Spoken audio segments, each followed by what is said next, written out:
Pai Senhor, queridos, estamos aqui com a segunda apostila do nosso SEMAAD para dar algum subsídio para nossos irmãos que vão trabalhar com o estudo na frente dos adolescentes. Aí, o título dessa apostila, do segundo estudo, é Preparação. Já no primeiro tópico, a gente tem um tópico de introdução, né? Mas já no primeiro tópico, está intitulado O que acontece quando creio?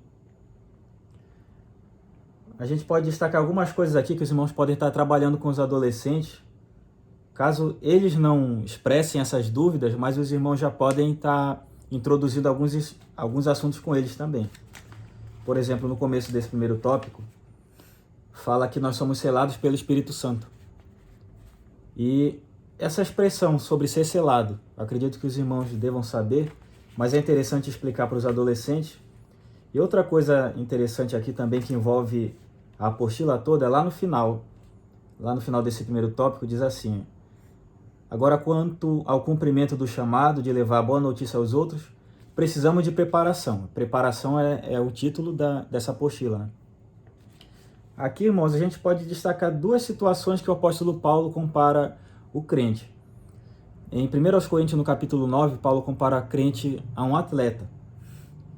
Em Efésios, no capítulo 6, que é o mais conhecido, principalmente os adolescentes, por causa daquela música, né? Paulo compara nós a soldados. Aí, baseado nisso também, vocês podem discorrer sobre muita coisa. Podem fazer um comparativo, uma analogia desses dois tipos de profissão e falar para os adolescentes que o atleta, ele se prepara, o soldado, ele se prepara também da mesma forma como o atleta é preparado e o soldado é preparado para a guerra. O crente também precisa ser preparado para as situações que vão ocorrer na vida dele no sentido espiritual, para as situações que vão ocorrer na vida dele no sentido ministerial, que isso eu acredito que foi tratado também na aula passada, né? Que a aula passada falava sobre chamado, primeiro o chamado à salvação e depois o chamado ao trabalho dentro da igreja propriamente dito. Mas aqui, meus irmãos, a gente pode tratar de diversas formas esse assunto.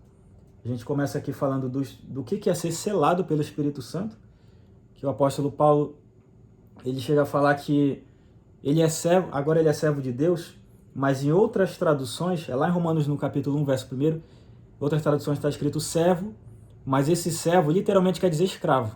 Paulo fala que ele é um escravo de Cristo. Em outras palavras, o escravo ele não tem vontade própria.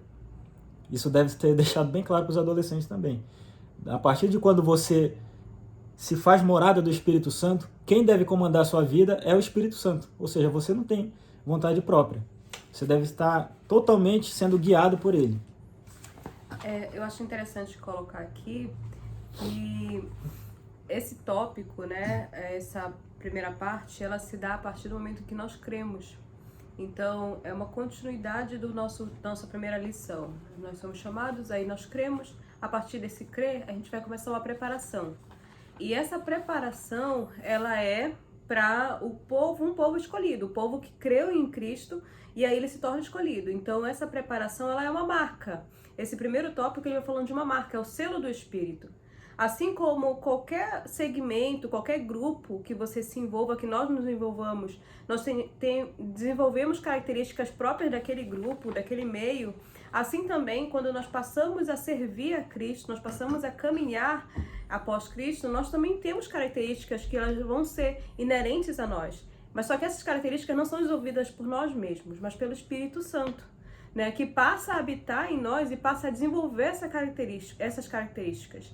Então é legal colocar isso para eles, né? De repente fazer menção a, por exemplo, um soldado quando ele entra no quartel. Você olha para um soldado, você já identifica, essa pessoa é um soldado. Por quê? Porque ele passa a ter características daquele grupo a qual ele está se propondo agora a estar. Assim também nós como cristãos. Quando nós passamos a servir a Cristo, não precisamos andar com uma placa, eu sou cristão, eu sou evangélico. Mas a presença do Espírito Santo em nossas vidas, ela faz com que essas características sejam visíveis, estejam pronto para que o mundo ele possa olhar para nós e ver, tem alguma coisa diferente nessa pessoa. No segundo tópico, diz assim: como vive um filho de Deus, é o título, começa da seguinte maneira: não vivendo mais para nós mesmos, mais para aquele que nos chamou. Esse daqui está ligado com o que Paulo diz na carta aos Gálatas, no capítulo 2. Que ele fala: eu estou crucificado, não vivo mais eu, mas é Cristo quem vive em mim. Isso daqui já é uma continuação do que aquilo que a gente estava falando, que o apóstolo Paulo ele se declara, melhor dizendo, um escravo de Cristo, que fazendo a analogia do que é o selo, aquele selo ali a gente vai ter em 2 significados contextuais ali na época. Um escravo ele devia ser marcado na pele para dizer que ele tinha um dono. Quando ele recebia a carta de alforria, ele precisava, a carta de libertação no caso, ele precisava andar com a carta dizendo que ele era uma pessoa livre. E aquela carta também continha o selo da pessoa que havia libertado ele. Aí, da mesma forma como nós somos selados, somos escravos, mas quando nós somos escravos, nós temos um dono. Se vocês lembrarem lá em Êxodo, no capítulo 19, que Deus fala que ele queria que a nação de Israel fosse uma nação de sacerdotes. E lá na primeira carta de Pedro, no capítulo 2, salvo engano, aquele versículo conhecido, bastante conhecido, principalmente por adolescentes também. Vocês são geração eleita, e lá vocês vão encontrar, vocês são sacerdócio real, povo escolhido, mas vai estar lá também, em algumas traduções, vai estar povo exclusivo de Deus. E isso é uma expressão bastante pesada, porque exclusividade é uma coisa que muito adolescente procura. A maioria das pessoas procura esse negócio de exclusividade, só que eles acabam imitando outras pessoas, principalmente pessoas do mundo. Eu queria ter um cabelo da moda, um cabelo exclusivo, mas esse cabelo exclusivo é usado por um monte de artista. Eu queria ter uma roupa da moda, uma roupa exclusiva, mas a mesma roupa é usada por um monte de artista. Só que Deus fala que nós somos povo peculiar, é uma tradução, nós somos povo escolhido, é outra tradução. E isso também vocês podem estar tratando nesse tópico aqui. Aí, lá no meio desse tópico diz assim: a Bíblia nos orienta: vistam-se com a nova natureza criada por Deus, que é parecida com a sua própria natureza, e que se mostra na vida verdadeira, a qual é correta e dedicada a Ele. Isso é uma parafrase de Efésios no capítulo 4, verso 24. Lá no final,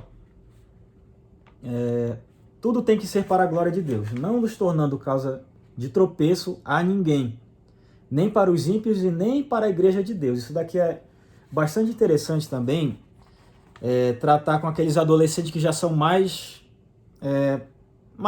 vamos colocar assim, são mais dedicados na casa do Senhor. Aquele adolescente que já canta com espontaneidade, aquele adolescente que já prega. É aquele adolescente que não tem vergonha nenhuma quando você chama ele para fazer algum serviço e ele vai. Isso daqui eu digo deixar claro porque quando uma pessoa ela começa a ter certo destaque, ela pode cair no erro da arrogância. E é muito mais fácil, ou quando essa pessoa é nova, no caso jovem adolescente, né? Ou quando é um novo convertido. A pessoa ela começa a se destacar em alguma coisa, aí começa a pensar que sabe demais. E esse pedra de tropeço que está aqui, meus irmãos, não nos tornando causa de tropeço a ninguém, nem para os ímpios, nem para a igreja de Deus. Isso é, nós não podemos fazer os nossos irmãos pecarem. Aqui o pedra de tropeço, vocês podem pesquisar o significado depois, o que é. Nós não podemos fazer os nossos irmãos pecarem, nem nós que já somos mais maduros na fé. Isso vai ser muito mais cobrado de nós, a Bíblia é bem clara quanto a isso. E nem podemos deixar esses nossos irmãos que são mais fracos na fé caírem também. Nós não podemos ficar com a aparência do mal. O apóstolo Paulo fala isso: fujam da aparência do mal. Perdão, não lembro se é Paulo ou se é Pedro. Fujam da aparência do mal, ele diz. Nós não podemos levar os nossos irmãos, nem aqueles que já são maduros na fé, e certa feita eles podem acabar pensando em alguma situação que nós estamos fazendo errado. Por exemplo, vamos fazer um núcleo com os adolescentes e nesse núcleo vamos deixar todas as luzes apagadas e só vamos ter luz de vela, sem explicar pormenorizadamente o porquê que nós estamos fazendo isso. Aí aquele irmão que tem uma certa sensibilidade para algumas coisas, ele vai pensar que nós estamos trazendo heresia para dentro da igreja. E aquele irmão que já é o mais liberal, ele vai pensar que a igreja realmente é liberal da forma como ele gostaria que fosse, e não é nenhum nem outro. Se as nossas ideias não forem bem explicadas para a igreja, e por isso que eu sempre repito, tudo que vocês forem explicar para os adolescentes, tentem explicar o máximo para que eles consigam compreender. Por mais que eles não perguntem para vocês, que é comum também o adolescente, a maioria deles não perguntam, pela falta de experiência, pela falta de conhecimento da palavra de Deus realmente, eles acabam não perguntando, mas é sempre bom vocês lembrarem de como vocês eram adolescentes e das questões que vocês tinham na idade de vocês. O que vocês perguntariam para o professor de vocês, ou o que vocês perguntaram que o professor nunca respondeu, mas hoje vocês sabem que o Espírito Santo revelou a vocês através da palavra dele. E é sempre interessante vocês pontuarem muito bem todas as explicações. Lembrar que essa geração que nós estamos tendo hoje de adolescentes, eles estão bombardeados de informação. E a sociedade, ela pressiona que eles sejam questionadores. Isso não é ruim.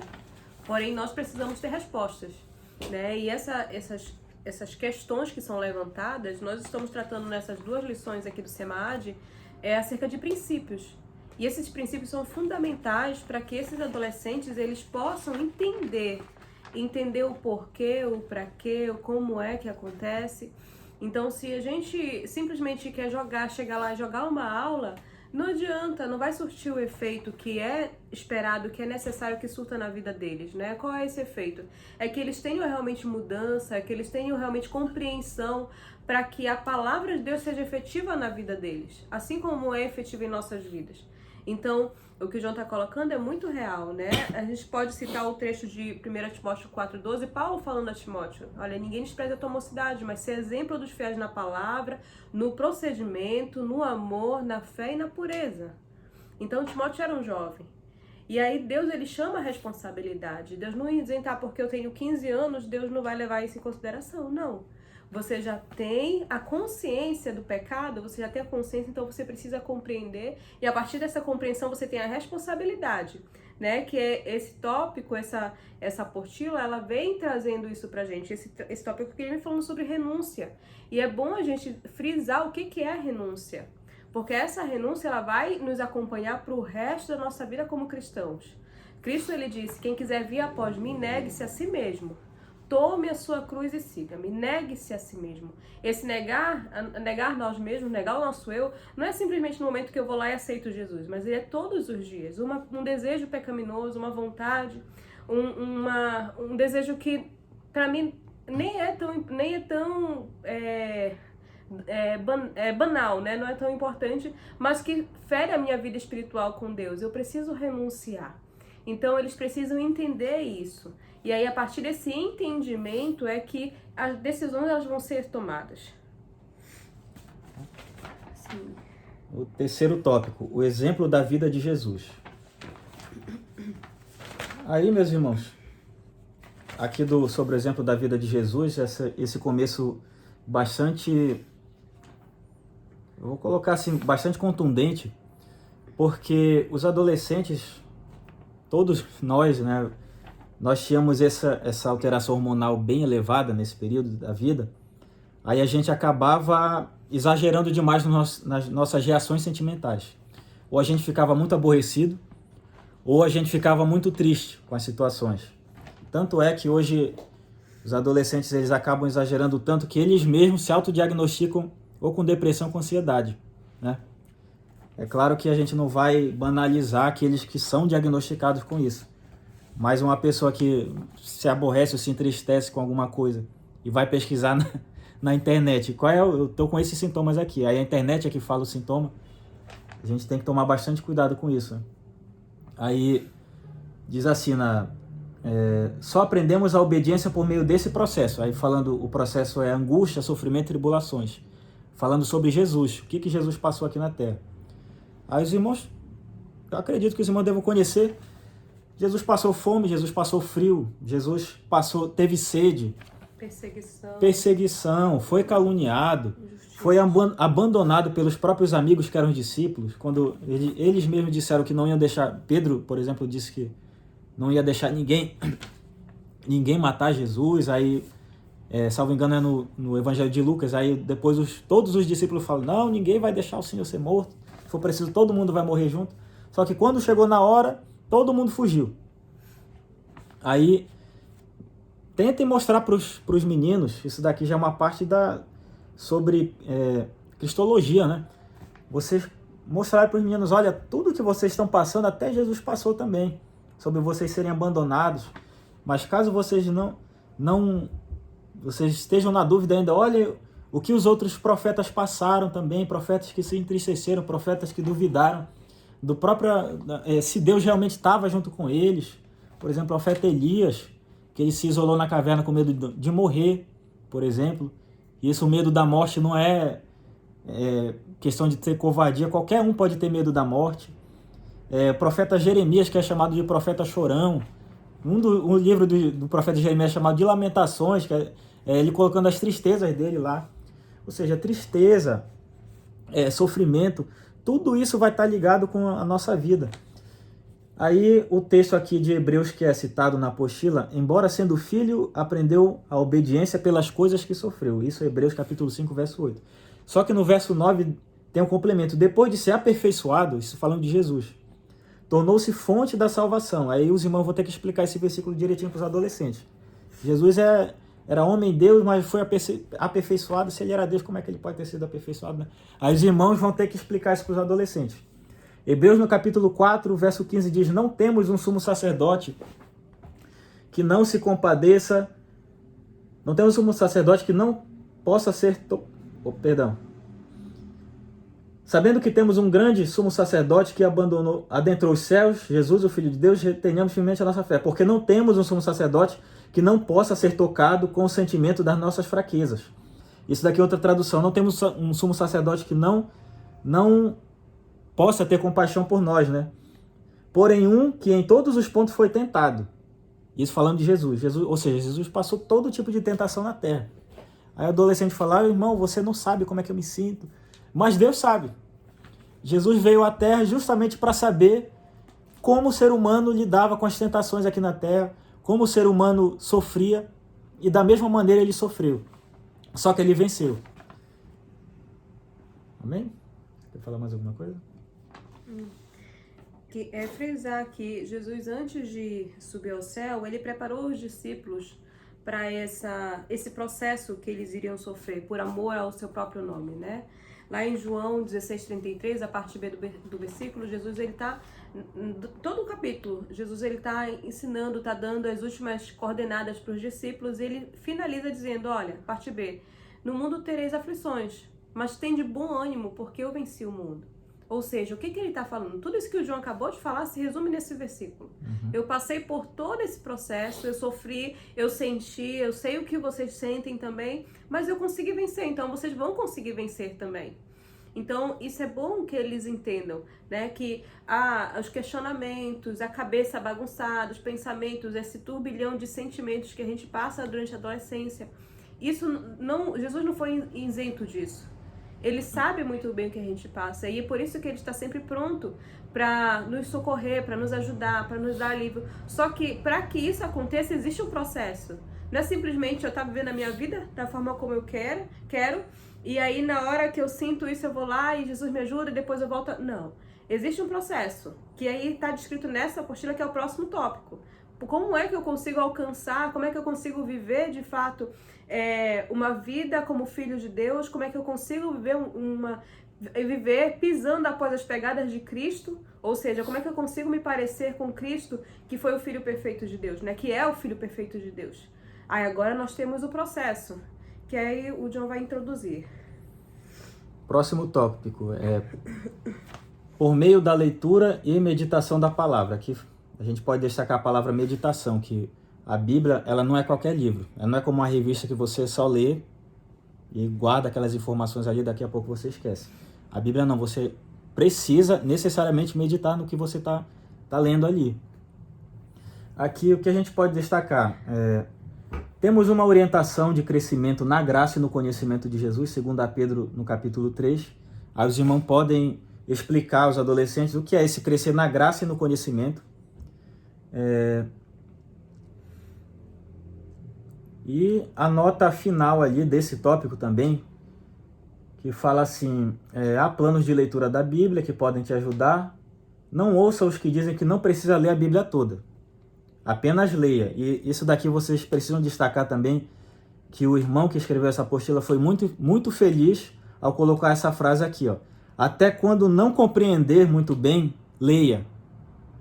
Com o coração quebrantado, em algum momento você perceberá o seu coração arder e o prazer enfim chegará. Aqui, meus irmãos, a gente, por exemplo, tem muita coisa para destacar aqui da Bíblia que a gente pode colocar. A referência dos próprios discípulos. Lucas capítulo 18, verso 34, Jesus falando que ele deveria ser crucificado, mas eles não compreenderam. Lá, acabei de citar aqui da ceia também, da última ceia, Jesus falando que ele precisava ser crucificado, mas os discípulos querendo impedir a crucificação. Eles não compreendiam que a libertação do povo de Israel e do mundo seria através do sacrifício de Cristo. João capítulo 12, verso 16, os discípulos não compreenderam por que Jesus deveria entrar, porque Jesus estava sendo ovacionado ali pelo povo de Jerusalém na entrada, depois que Jesus foi glorificado, que eles foram compreender que era uma profecia lá do livro do profeta Zacarias. Isso literalmente está escrito na Bíblia. Eles não entenderam. E nós vemos lá no Evangelho de João, no capítulo 1, fala que no princípio era o verbo era Deus, o verbo estava com Deus, esse verbo era Jesus. Isso daí eu tenho certeza também que os adolescentes eles vão lembrar quando vocês disserem esse versículo. Os discípulos, literalmente, eles estavam com o verbo vivo na frente deles, explicando sobre Bíblia, na frente deles, e muitas das coisas eles não compreendiam. Aí, isso é para o adolescente falar, perfeitamente o que eu falei aqui. Poxa, eu leio a Bíblia e não compreendo. Os discípulos estavam com a palavra viva na frente deles, meus irmãos. E muitas coisas eles não compreenderam. Até eles compreenderam, foi um processo de amadurecimento espiritual também. O que mais pode se destacar aqui? Primeiro livro de Samuel, capítulo 3, lá no final, esse capítulo 3 é o evento quando Deus fala com Samuel, primeira vez, literalmente, Samuel ouve a voz de Deus, só que lá no final vai estar escrito assim, e Deus se revelou para Samuel através da sua palavra. Segundo o livro de Reis, no capítulo 22, é uma música que os adolescentes até cantaram no passado, que fala sobre o avivamento do rei Josias, os irmãos podem citar também. Neemias capítulo 8, o avivamento do povo de Israel, que foi através da palavra também. João capítulo 15, verso 3, os irmãos dão uma olhada aí depois. E daqui desse tópico é isso. É importante frisar, fiquei até redundante, mas é importante falar para eles, mostrar para eles a necessidade que nós temos de conhecer a Deus, né? Conhecer Jesus. A gente ouve muito falar de Jesus nas pregações na igreja, a gente ouve muito falar de Jesus nos hinos, mas quem de fato foi Jesus? Quem de fato é Jesus? Quem de fato é Deus? E esse conhecimento ele só vai se dar através da leitura da palavra. Isso aqui é tão importante porque hoje a gente tem muitas leituras, a gente tem muitos livros, a gente tem um acervo muito grande, a gente tem... Esses meninos têm aí livros, tem e-books, tem livros na internet, tem livro no celular, tem apostilas, tem tanta coisa, mas nada disso substitui a leitura da palavra de Deus, né? Eu acredito que a irmã que escreveu aqui a apostila, se eu não me engano, ela até citou aqui, que a Bíblia é o único livro que todo momento que você lê, você tem o autor lá com você, para te ensinar. E é bom frisar ao adolescente que o Espírito Santo, uma das características, das funções dele é exatamente essa, nos ensinar a palavra. A gente não compreende, a gente insiste, e a partir do momento que o Espírito Santo vê que nosso coração ele é sincero no conhecimento da palavra dele, ele vem e traz o entendimento. Por que os discípulos não entendiam? Será se eles realmente queriam, de fato, entender aquilo? Será que realmente eles queriam ter a fome, né, de conhecer? Ou eles só estavam ali por estar? Então, muitas vezes a gente só está por estar, mas a gente não tem o desejo de conhecer. E Cristo não vai nos revelar, o Espírito Santo não vai nos revelar. Então, é importante fomentar nos adolescentes esse desejo de querer entender a palavra de Deus, saber que não é só aquilo ali que está escrito, mas que existe muito mais, né? A gente tem, acho que é Jeremias 33:3, que diz: invoca-me e te responderei, anunciar-te-ei coisas grandes e ocultas que não sabes. Ou seja, o Senhor, ele está pronto para nos revelar, ele está pronto para nos dar, mas isso vai depender do desejo que está no nosso coração, da intenção que está no nosso coração. Sim. Eu quero ter o conhecimento para mostrar que eu sei mais do que todo mundo, o Espírito Santo não vai dar. Aí você vai adquirir um conhecimento secular, mas em um momento você vai se confundir com o seu próprio conhecimento. Mas quando você busca em Deus o conhecimento com a intenção de fato de conhecer e se aproximar de Cristo, se alimentar a tua alma, o Espírito Santo te revela coisas que pregadores de renome não conhecem, não conseguem ver. Ele revela porque ele é o dono da palavra.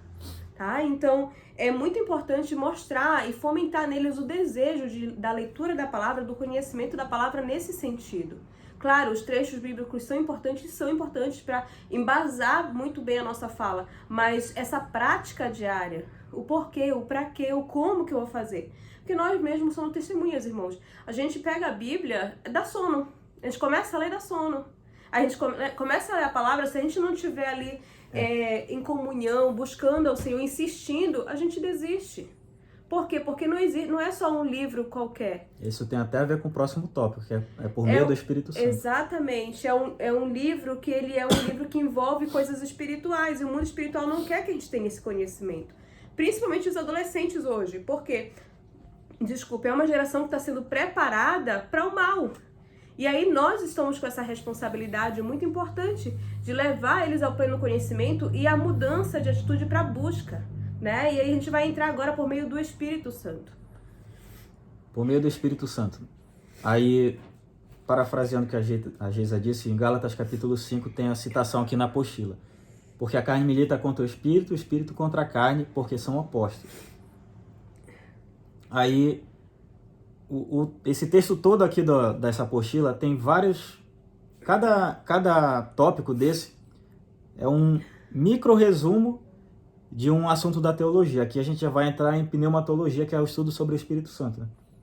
Falando, o Espírito Santo não é uma influência poderosa, uma energia e tantas outras coisas que o diminuem. Ele é o próprio Deus.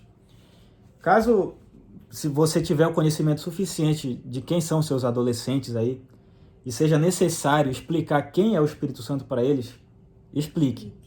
Se dê a esse trabalho, meu irmão, por favor. Ele é o próprio Deus, muitas vezes esquecemos disso. Aí, deixa eu ver o que eu marquei aqui ainda. Por meio do Espírito Santo, isso lendo já ligado à meditação da palavra, o Espírito Santo ajuda na meditação da palavra, isso que eu escrevi. 1 Coríntios capítulo 2, diz assim, lá no verso 10, mas Deus nos revelou pelo seu Espírito Santo, porque o Espírito busca todas as coisas, sim, as coisas profundas de Deus. E o Espírito Santo, ele é dinâmico. Isso já tendo a ver com o nosso trabalho que nós fazemos na igreja e aqui relacionado ao trabalho principal do tema dos adolescentes esse ano, que é o ID, que é o evangelismo. O Espírito Santo é dinâmico. Os irmãos podem citar Gênesis capítulo 1, verso 2, o Espírito Santo, ele movia a face das águas, outra tradução, o Espírito Santo se movia sobre a face das águas.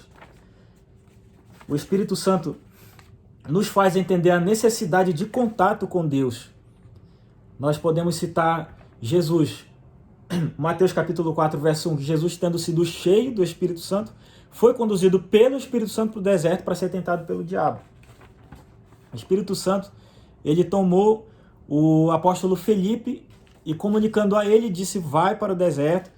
E ali o Felipe tem contato com um eunuco da rainha de Candace. E ali acontece um momento de evangelismo. Felipe e o eunuco. Aqui já da apostila. Foi ele quem nos convenceu do nosso estado de pecado. Os irmãos podem citar lá João, capítulo 16. Depois disso, nos fez sua própria morada, habitando em nós. 1 Coríntios, capítulo 6, isso está na apostila. ele nos revela a pessoa de Cristo Jesus, por exemplo. Aqui ele nos revela a pessoa de Cristo Jesus. O irmão pode citar Lucas capítulo 24, quando os discípulos, nenhum deles reconheceu Jesus conversando com ele, só reconheceram depois que ele rasgou, que ele separou o pão ali em cima da mesa, né? Na hora da ceia. Perceba seu amigo Espírito Santo na jornada. Leia sua Bíblia e peça para ele te ensinar. João capítulo 14, verso 26. Jesus fala que o Espírito Santo vai nos ensinar e vai nos lembrar das coisas que ele falou. Alguém certa vez disse, a Bíblia é o único livro no mundo todo que onde quer que você a ler, o autor estará presente. A frase perfeita aqui. É bom, nesse tópico ainda, falar sobre a tricotomia humana e falar sobre a necessidade que nós temos de alimentar o nosso espírito, porque até ele começa falando sobre essa necessidade, porque o espírito, ele sempre vai estar trabalhando contrário à nossa carne. Então, quando nós precisamos ter uma vida de comunhão com Deus, não tem como a gente alimentar a carne e dizer que tem uma vida de comunhão com Deus, porque são antagônicos. É como se fosse o polo positivo e o polo negativo. Eles não vão se juntar, eles vão se repelir. E aí nós precisamos frisar isso para eles, para que eles entendam por que é necessário a renúncia, por que é necessário esse passo a passo, o conhecimento de como era a vida de Cristo e o conhecimento, a necessidade que nós temos de comunhão com o Espírito Santo. E a gente não vai ter essa comunhão, que é exatamente o conhecimento desse Espírito Santo, desse Espírito que é nosso amigo, que é nosso companheiro, nosso consolador, se a gente continuar alimentando a nossa carne, né? Então a necessidade de cada passo desse até chegar aqui, poxa, eu quero ter um relacionamento de amizade com o Espírito Santo? Quero. Então eu preciso ter uma renúncia. Então eu preciso optar por me aproximar dele, porque senão se a minha carne imperar, eu não tenho como ter comunhão com o Espírito Santo de Deus. O último tópico fala por meio de uma vida de oração. Aqui, meus irmãos, o que a gente pode destacar uma vida de oração não tem métodos, mas há princípios. Aí os irmãos eles vão ter que explicar o o significado dessa palavra e como ela se aplica na vida que o crente precisa ter. Deus deseja se relacionar conosco. Isso aqui é outra situação que precisa também ser destacada para os adolescentes. Por exemplo, Jardim do Éden, a Bíblia fala que na viração do dia, ou no final do dia, Deus vinha para conversar com Adão. Isso não era Adão que ia até Deus, era Deus que vinha conversar com Adão. No lagar, Deus procurou Gideão. Deus procurou Gideão. Na sarça, Deus procurou Moisés.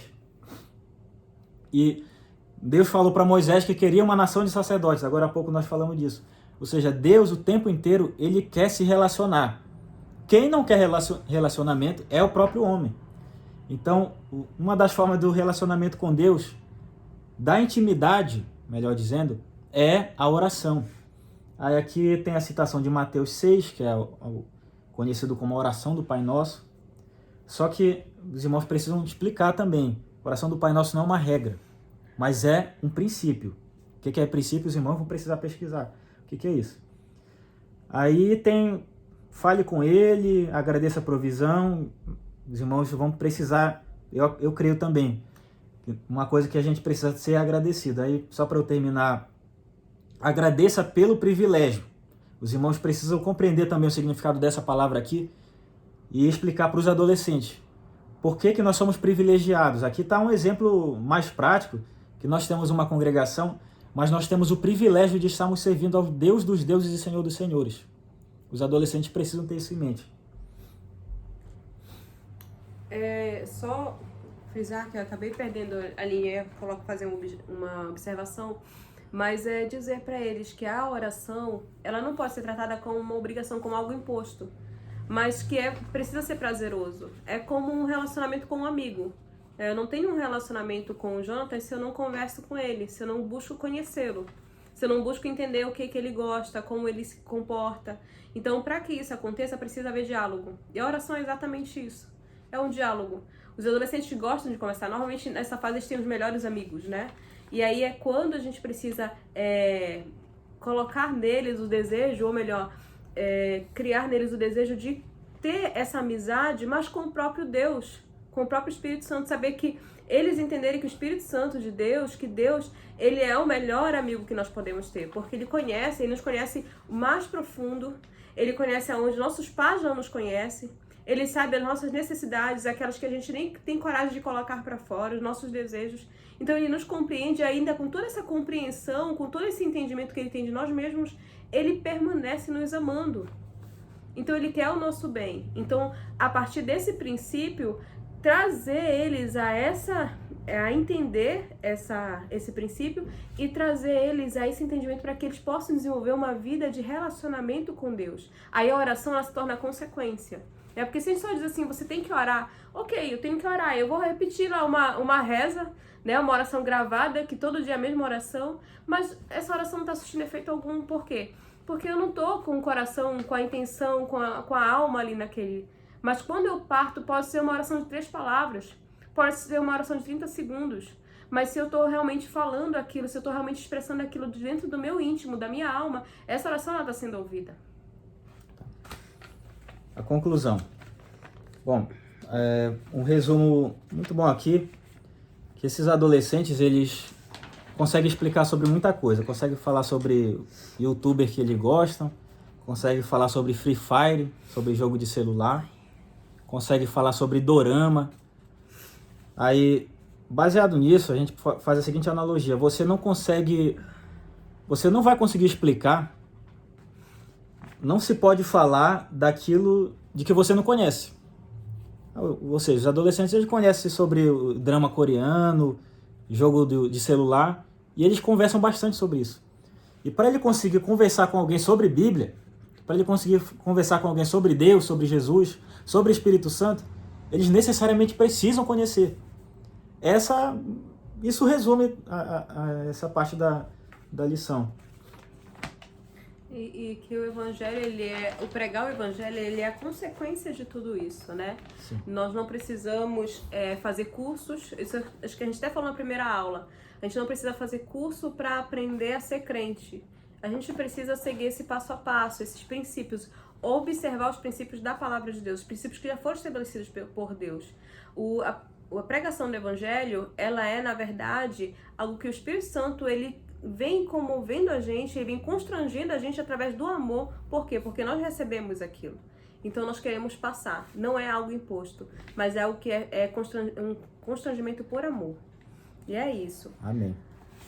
Nós agradecemos, meus irmãos, nós agradecemos. Passamos um pouquinho do tempo, bastante, né? Mas a lição é grande também, né? Não tinha como falar pouca coisa. E o tema, ele é muito sugestivo, é muita coisa. E como são temas que são bases, são princípios, a gente precisa se desgastar um pouquinho para ensinar esses meninos. Tá bom? Deus abençoe, é um prazer sempre estar aqui com vocês. Amém. Deus abençoe e a paz do Senhor.